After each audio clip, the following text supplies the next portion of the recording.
Welcome to another episode of Unlocking the Mind Behind Make More, Work Less. Hi, my name is Fong. I'm an entrepreneur, business strategist, real estate investor, speaker, and also a best-selling author. And every single day, I have the opportunity to help others unlock the potentials and guide them to succeed.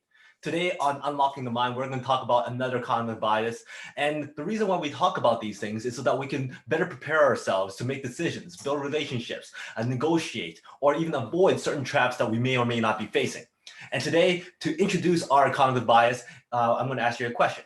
If I was to ask you that last trip you went on, that last place that you visited, how was that experience? Was it good or was it bad? If I was to ask you the last restaurant that you went to, and how was that experience? Was it good? Was it bad? The thing is, it would probably take you just seconds to go, oh yeah, that was a great experience. Oh yeah, that was not very fun. I would not expect you, I don't recommend you going. I could ask you, how was that marathon experience that you went? You might go, oh, it was the best thing in the world, or it was the most worst thing in the world. It's very easy for you to kind of summarize the whole thing up in one or two words and say it was good or it's bad. The thing is, our memories will really just pinpoint certain things, and it doesn't really matter what the duration is. Now, the thing is, this is better known as the duration neglect. And that is where people's judgment of any pleasantness or unpleasantness of that experience has nothing to do or does not even depend on the actual duration of that experience. And it really depends on two main factors. It's the peak of the experience and also the end of the experience, which also introduces the peak and end rule. When I ask you, what was your experience running the marathon? And this is something I could really relate to. It's that it was amazing because I was able to accomplish goals. I was able to defeat certain barriers in my mind and achieve that success and have that medal around my neck. All I could really remember is that feeling crossing that finish line and accomplishing something I never felt I was going to be able to accomplish. So my peak of that whole experience was crossing that finish line. And it was also coincides with the end of that experience. So my memory really remembers that. But if I really think about it some more, I could really dive into all the other stuff at the beginning, the whole 4, 5, 6 hours of pain, or 4, 5, 6 hours of running and sweat and rain and all that kind of stuff. But because it ended on a peak, my main memory is that the experience was amazing. Very similar if it was a bad experience, for instance. You could be stuck in traffic for 10 minutes, for an hour, for 20 minutes, regardless of how long that duration is. All you can think about is, man, that traffic was bad. And after 2, 3 days, all you can remember is, whoa, boy, that was bad. In fact, it could be so bad that you may or may not exaggerate the duration of how long that period of time was. It may have only been 2, 3 minutes, and you go, man, I was stuck in traffic for a good 2 hours, and it was the worst thing in the world. So the thing is, that's duration neglect. Depending on what that peak experience is, whether it's good or bad, it has nothing to do with the duration of that whole experience. For instance, let's say if you read a book and that book has this one aspect, one chapter that was just so out of this world that you don't agree with, and you go, this is a really bad book based on that one chapter. But the rest of it was pretty much okay. No matter how long that book is or how short that book is, you're still going to think that was a bad book. No matter how many good little tidbits there are or advice throughout that book is, that one advice that really was the peak of the entire thing threw you completely off, you're going to say that it's a bad book. Now, if you think about going to vacation, and I personally love going to Disney, it's one of my favorite places to go. This happens all the time when you go to Disney. You go, what is the best thing? How was that experience? You're probably going to say, wow, it was like so memorable. I would go back again and again. I love the experience. The ride was amazing. It was a lot of fun. Boy, it was a wonderful, wonderful memory. I'm going to remember that for the rest of my life. And you have all these good feelings. But if you really dive into it, that 20, 30, 40, 50-minute wait in line just to go onto that ride was something that you probably complained about during that period of time. But the thing is, overall, you kind of forgot about that whole waiting in line because at the end, you actually had a great experience with that ride. It was thrilling, it was amazing, it was fun, and it actually was at the peak of that little duration of waiting for that ride.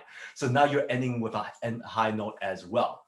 And that is also why when you go to Disney and you go to Disney World, Disneyland, whatever it is, after at the end of every single evening, there's always going to be an amazing magical display of fireworks, lights, music, and it's a whole spectacle of entertainment.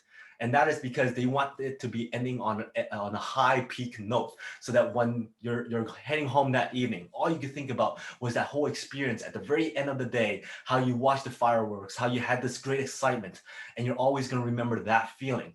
Anything else that happened before that, you may or may not even remember. That duration was not even that long of the fireworks, but the thing is, it kind of gave you the peak experience at the very end, and therefore you remember that. Now, the thing is, this kind of bias or cognitive bias has been experimented on many people before. For instance, there was an experiment done on a group of individuals where they had to stick their hands into a very cold pail of water at 14 degrees Celsius for 60 seconds.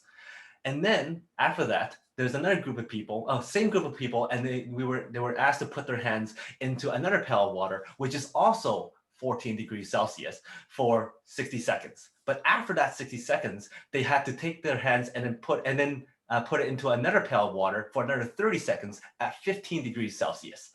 It's still cold, but it's actually a little bit better, a little bit warmer than the 14 degrees Celsius.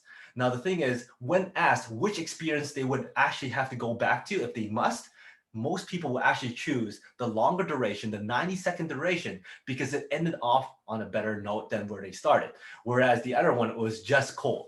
So they were actually going to pick something that on average was just a little bit more feasible or a little bit more pleasant, even though if they had to prolong their time of pain for 30 seconds more. Now, this whole concept was also done an experiment with in the medical field, where a treatment was going to be very painful.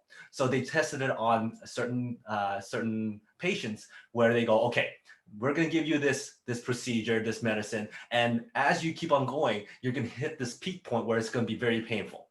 And then they gave them another scenario where they went to a very painful, and then they extended the duration by half, by double. But then the pain comes down a little bit. Now, when asked, would they rather go with the longer duration or the shorter duration, many of them actually picked the longer duration because the endpoint was actually more pleasant than the peak.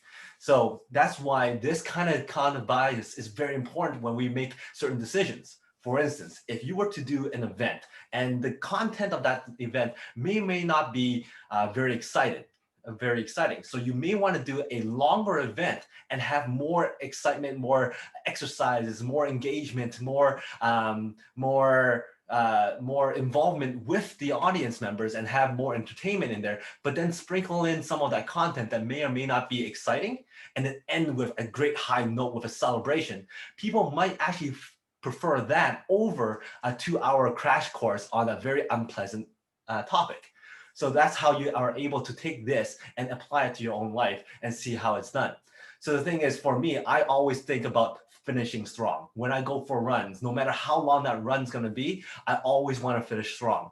And at the end of the day, I could think back and go, wow, that was a great run because I always finish strong. I always plant a peak at the end of whatever experience I'm trying to create for people, whatever experience I'm experiencing or what I'm doing for myself, so that I will always end on a high note. And that is duration effect, and that is peak and end rule. So until next time, today is the day to unlock your potential. I'll see you later.